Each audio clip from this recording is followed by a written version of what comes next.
Gathering together to grieve. Canadians continue to deposit tiny children's shoes and notes at makeshift memorials across the country. The announcement last week that the remains of 215 children had been found in a mass grave at the Kamloops Indigenous School shocked and saddened the nation. It also served as further proof for First Nations people of the atrocities that Indigenous children went through. Albeit smiling for the camera in this archival footage, the reality at the Kamloops School and others like it was very different. For over half a century, ending in the 1970s, 150,000 children were required to enroll in Christian church-run schools, often by force. Many were subjected to rape, torture, and starvation.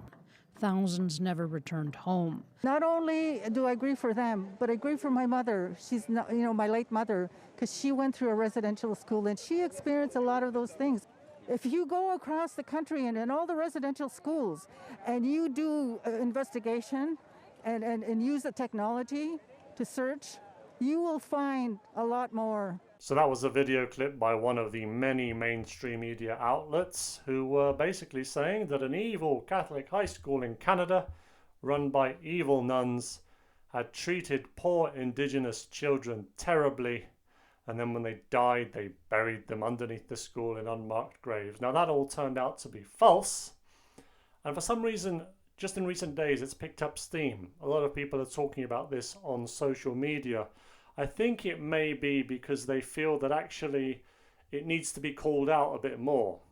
Even though a few months ago it was pretty much discovered that this wasn't true, no one's really been held accountable. And quite a lot of accusations were made during that time against this Catholic school and against Catholicism and the Catholic Church in general.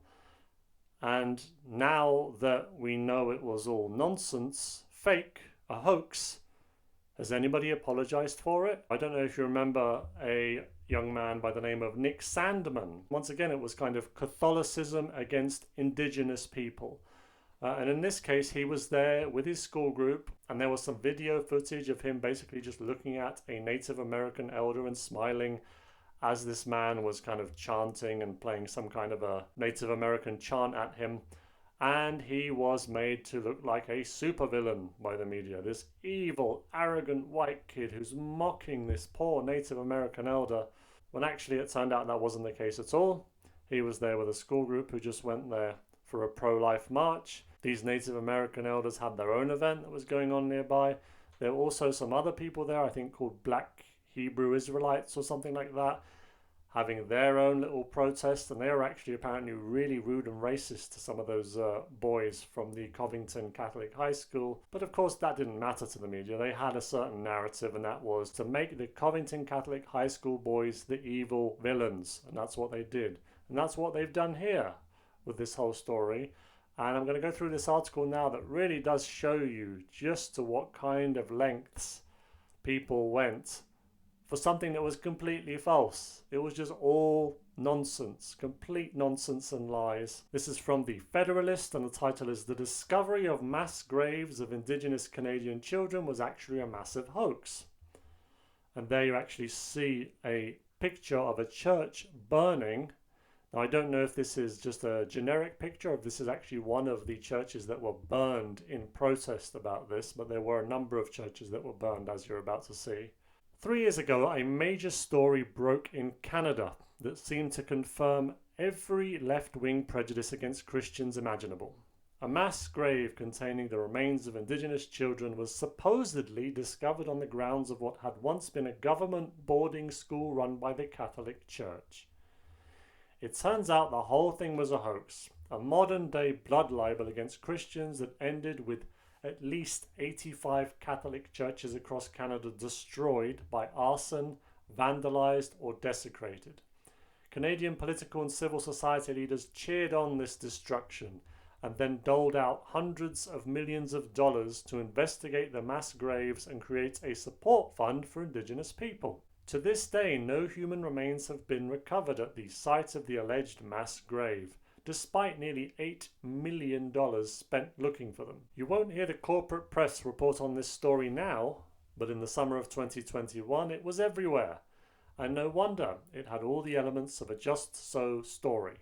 The mere historical existence of these former boarding schools, which operated from the 1860s to the 1990s, remains a source of outrage among liberal Canadians.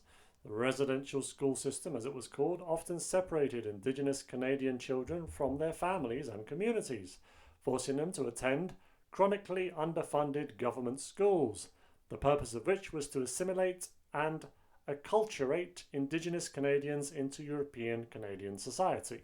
The history here was bad enough, a racist outrage as far as Canadian Liberals were concerned, but then came news of the mass graves. The Catholic priests and nuns who ran the Kamloops Indian Residential School in British Columbia had, it seemed, callously discarded the corpses of hundreds of dead schoolchildren in mass graves on the school grounds. Or so said the, and I'm sorry, I'm probably going to butcher this pronunciation, but TK Emloops Te Sequepemc First Nation, which claimed that ground-penetrating radar had revealed the remains near the site of the former school. In a healthy society, an explosive claim of this sort would have been subject to at least some critical scrutiny. But Canada, like the USA, is not a healthy society. Major outlets like CNN, NPR, and the Canadian Broadcasting Corporation simply regurgitated the claim as a verified fact. CNN called it an unthinkable discovery. The Washington Post declared the story had dragged the horror of Canada's mistreatment of Indigenous people back into the spotlight. Canadian politicians followed suit. Prime Minister Justin Trudeau ordered flags to be lowered to half-mast and demanded Pope Francis come to Canada and apologise, which he did a year later. Trudeau said the discovery is a painful reminder of that dark and shameful chapter of our country's history. British Columbia Premier John Horgan said he was horrified and heartbroken. The Office of the United Nations High Commissioner for Human Rights said it was a large-scale human rights violation and called on Canada and the Vatican to investigate. Canadian tribal leaders went further, saying the purported discovery was evidence of mass murder of Indigenous people and an attempted genocide. They compared the priests and nuns who ran these schools to Nazis. Amid this escalating rhetoric came the arson. Churches across Canada, most of them Catholic and some more than a century old, were burned to the ground in retaliation. Not a few of the targeted churches belonged to Indigenous congregations.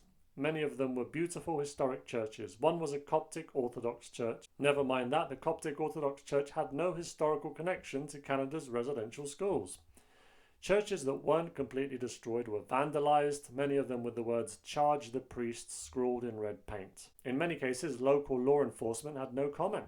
Trudeau said he understood the anger driving the attacks. Harsha Valia, the executive director of the British Columbia Civil Liberties Association, tweeted, "Burn it all down."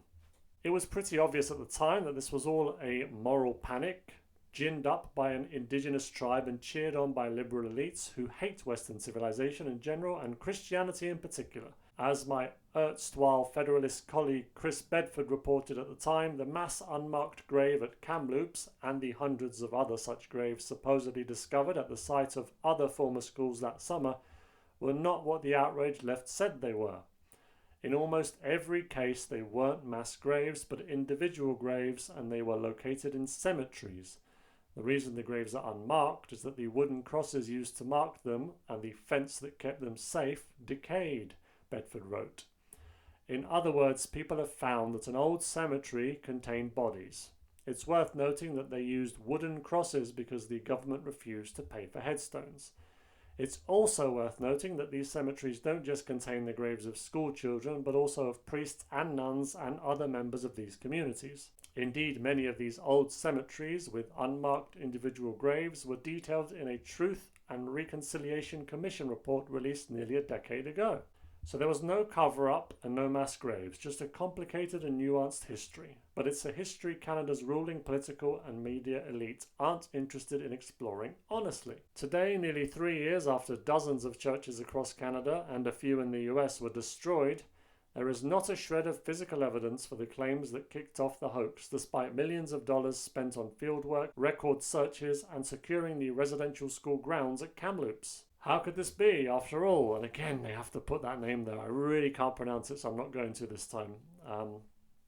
Let's call them the First Nation. The First Nation had claimed ground-penetrating radar revealed mass graves at Kamloops.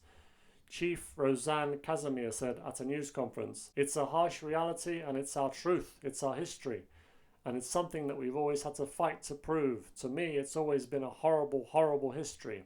Asked recently about the $8 million allocated to uncover the truth about the mass graves, the First Nation declined to comment.